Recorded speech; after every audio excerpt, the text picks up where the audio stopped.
রাজ্যের স্বাস্থ্য ক্ষেত্রে নয়, রাজ্যের প্রতিটি ক্ষেত্রে প্রতিটি মানুষ তার অভিজ্ঞতায় মিলিয়ে নিতে পারেন, তার বাসস্থানে, তার কর্মস্থানে, রাজ্যের প্রতিটি গ্রামে, প্রতিটি মফস্বলে, প্রতিটি শহরে, শহরের পাড়ায় পাড়ায়, প্রতিটি ওয়ার্ডে, প্রতিটি গ্রামে, সমস্ত জায়গাতে, এমনকি বাজারে হচ্ছে যে যিনি সবজি বিক্রি করেন তিনি হচ্ছে যে ট্রেড কালচারের শিকার, যিনি রিক্সা চালান তিনিও ট্রেড কালচারের শিকার। তার কারণ কি, এই ভয়ের আবহটা টিকিয়ে রাখতে হবে। দুর্নীতির যে লুটতরা, যে লুটের যে রাজত্ব, এটাকে টিকিয়ে রাখতে গেলে এই ভয়ের আবহটা দরকার হয়। সেই জন্যই হচ্ছে যে ভয়ের আবহ।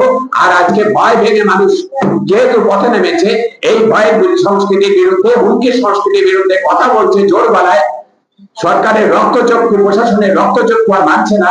সেই জন্যই হচ্ছে সরকার ভয় পাচ্ছে, আর ভয় পেয়ে হচ্ছে আরো দমন পীড়ন নামানোর চেষ্টা করছে। কিন্তু পৃথিবীর ইতিহাস বলে, যুগে যুগে মানব সভ্যতার ইতিহাস বলে, যখনই রাষ্ট্রীয় দমন পীড়ন যত বেশি করে নামবে, তত হচ্ছে সাধারণ মানুষের দ্রোহ বাড়বে, বিদ্রোহ বাড়বে।